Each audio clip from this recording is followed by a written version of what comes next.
years, I've been told of all sorts of stories. Adventurous ones, cautionary tales, and some that inspire bravery against all odds. But there was one story greater than any other, a true event. The storyteller not only entered the story he authored, he is the story. From the beginning he was there. Everything that was because of him. It was his life that brought our characters to life. And it's his life that is our light. He shines in the shadows, and the shadows cannot shut him out. Now he walks through our pages, so when this book comes to a close, we can have the hearts of victors, because he is God with us.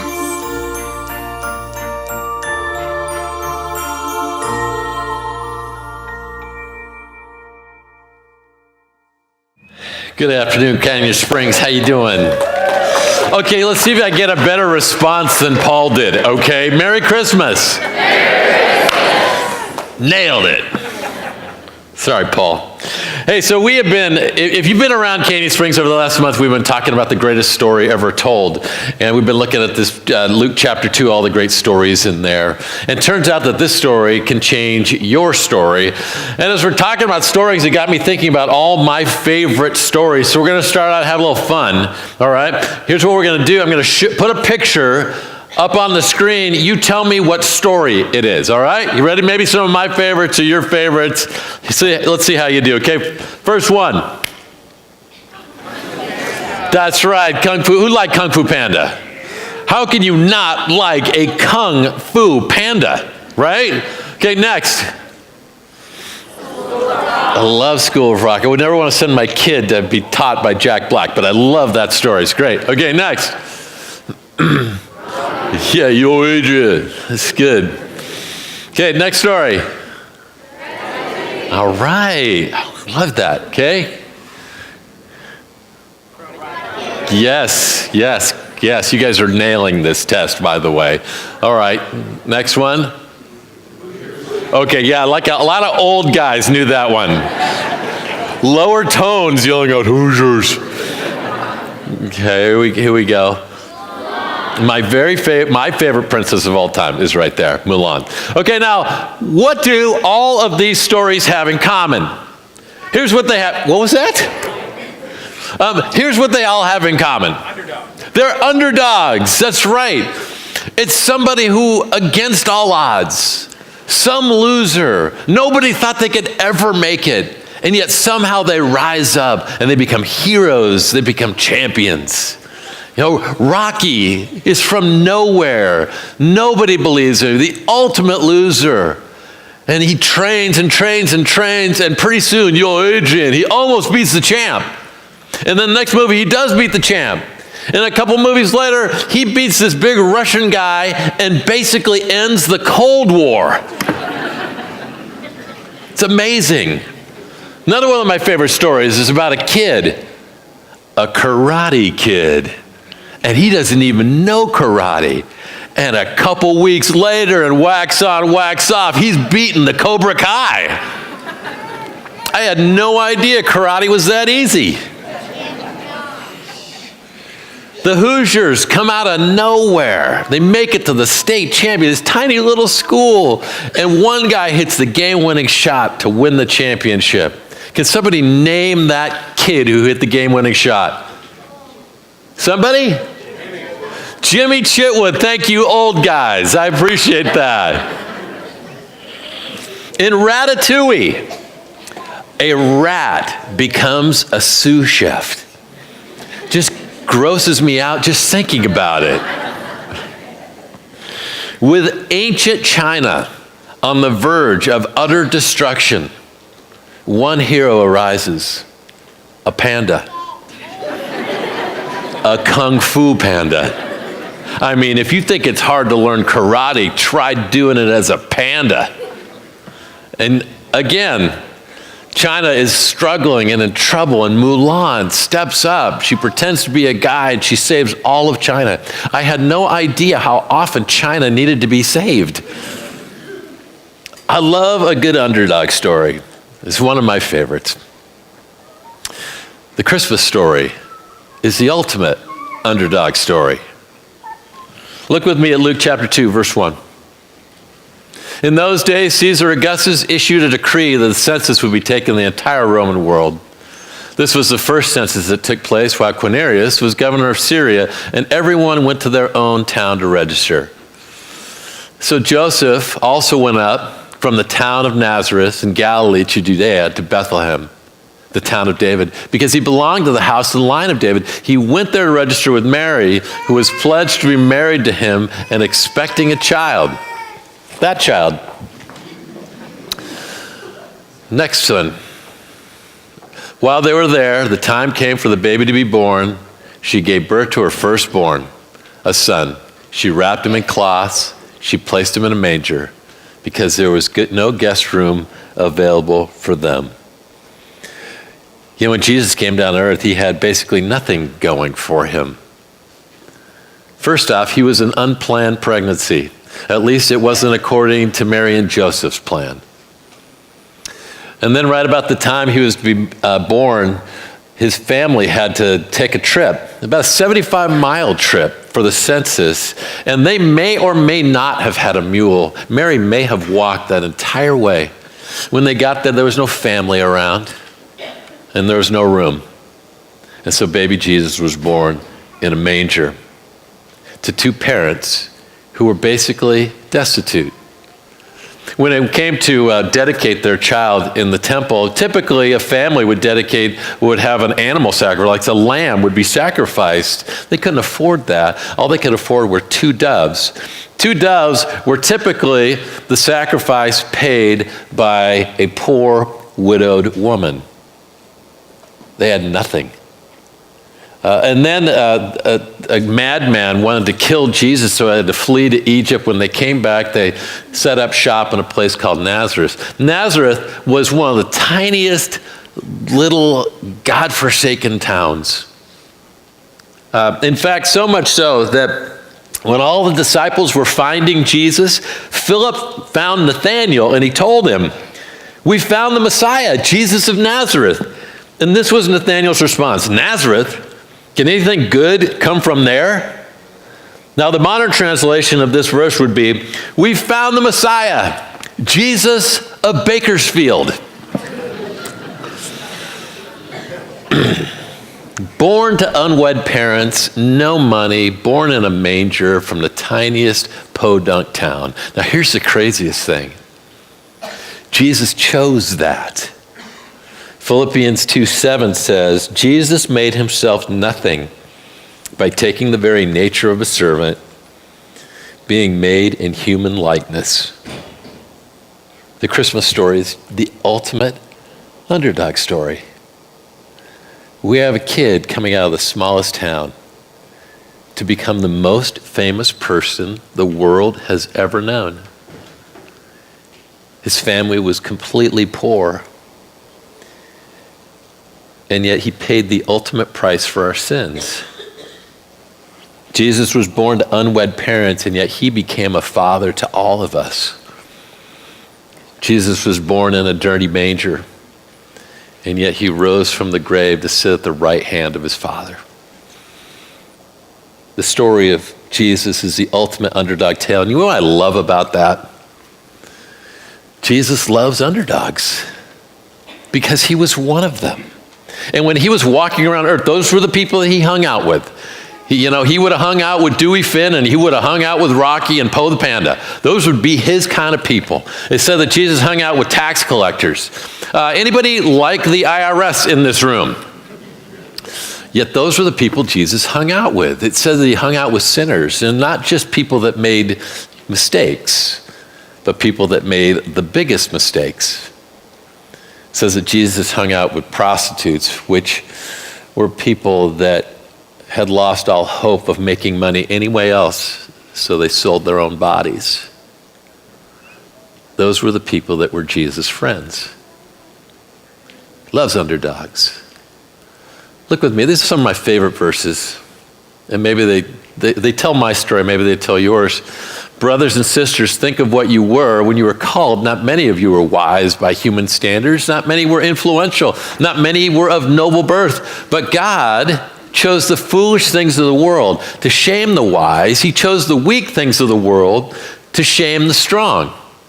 Keep going. God chose the lowly things of the world and the despised things and the things that are not to nullify the things that are, so that no one may boast before him. It is because of him that you are in Christ Jesus. You know what? Jesus loved the underdog because he was one. Maybe you are one too. And as you enter this holiday season, maybe you enter it without a job. Or maybe you have a job and you make okay money, but you don't make what that guy makes. Maybe you wanted to get into this college, but you didn't get into that college. Maybe you wanted to date that guy, but that guy won't ask you out. Or maybe you're just lonely. And man, Christmas is a tough time to be lonely. If that's you, let me tell you something. That makes you one of Jesus' favorites. He loves underdogs because he was one of them. I love a good underdog story. There's some other stories that I like too, and if you don't mind playing our game, you want to play some more? All right, I got some more pictures. You tell me which movies these are. Okay, ready? What is it? That's right. I'm king of the world. Next one. I love Tangled. You know that scene when they're in the boat and they're singing? I cry every time. Every time. Okay, next one.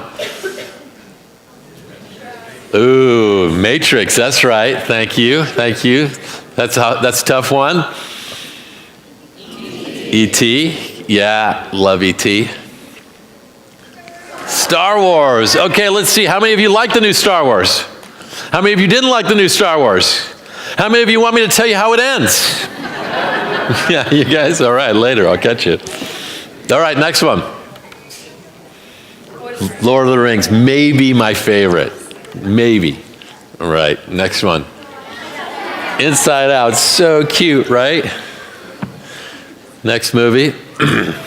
Planet of the Apes. Okay, got one more. Another old guy movie. Terminator, I'll be back. Do you know what all those movies have in common? Do you know what they have in common? They all tell the Christmas story because they all have this theme in those movies, each one of them. Greater love has no one than this, than he lay down his life for his friends. Jesus said that in John 15.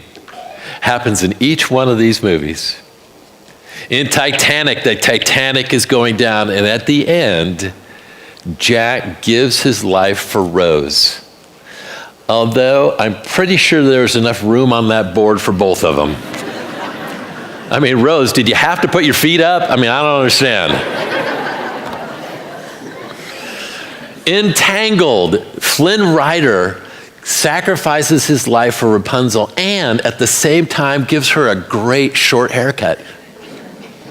How does he do it? E.T. sacrifices his life for Elliot, then raises from the dead. Obi-Wan sacrifices his life for Luke, then he raises from the dead. Gandalf gives his life for the Fellowship of the Ring, and then he comes back. In Inside Out, Bing Bong the elephant sacrifices his life for joy. And if you know this, help me. Who's your friend who likes to play?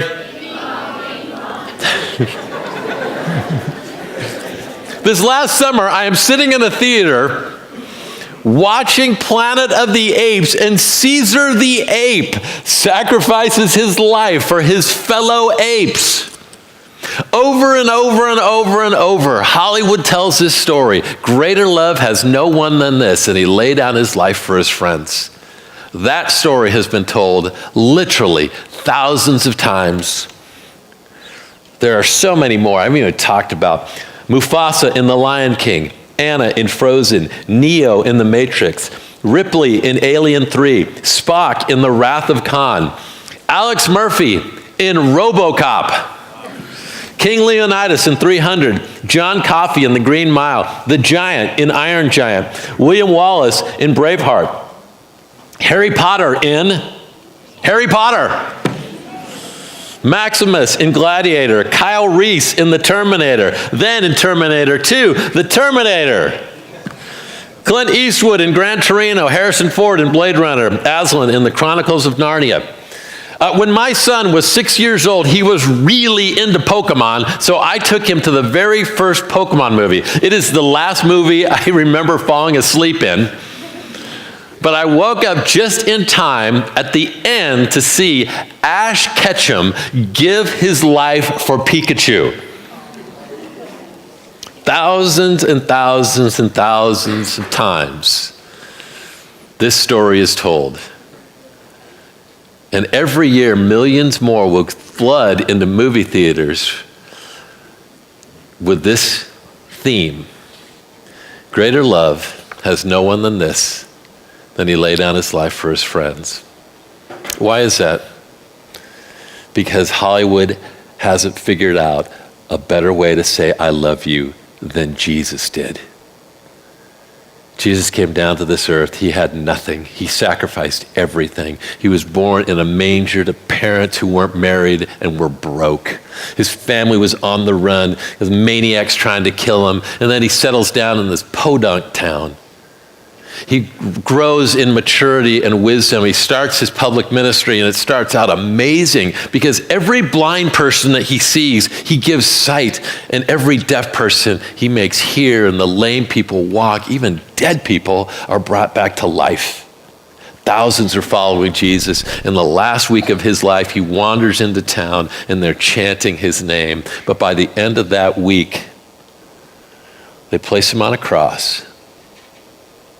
And he dies between two thieves. 3 days later, Jesus breaks the power of death and is risen, making the way for each one of us to someday join him as well. It's the greatest story ever told. And every year, millions of people will watch movies with this theme, not even knowing that this is the story that Jesus told, that starts at Christmas and leads to a cross. So, as we close, I just want to ask you this question. This isn't just a story, but would you like to be written into this story? The reason why Jesus came is to write you into that story, to give you the opportunity to be in relationship with a God that loves you so much that no matter what anybody else thinks, no matter what kind of loser people have painted you as, no matter how lonely you are, how difficult your life is, or the things that you've done in your past, that Jesus would sacrifice all of that. In fact, it's not even that you're like his least favorite. Because you're an underdog, you're his most favorite. Gave his whole life for you. And if you want to know that God, you just ask him into your life. Say, Jesus, I love you. I give my life to you. Thank you for forgiving me of my sin. I'm going to put you in charge. You make that decision. Let me tell you something. Jesus can rewrite your story. So let's do this. Would you bow your head?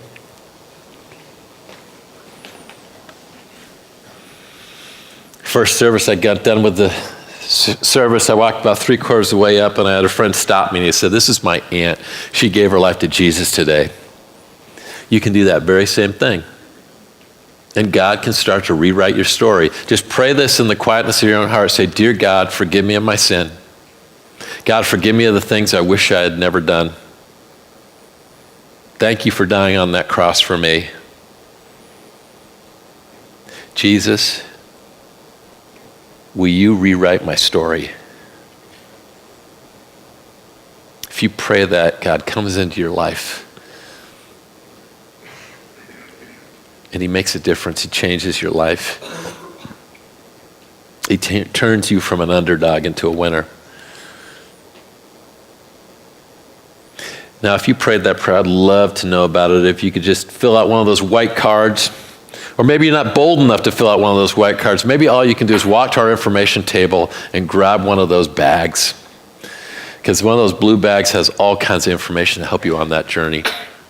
Let me make you another suggestion to you, that you listen to our 10 Steps Further podcast, because if this whole faith journey is new to you, it'll give you some answers that will help you on that journey. Lord Jesus, I pray that this Christmas we would celebrate the greatest underdog story ever, and the way that you sacrificed for us and gave up your life for us, and the greatest act of love ever. We love you, Jesus. In your name we pray. Amen.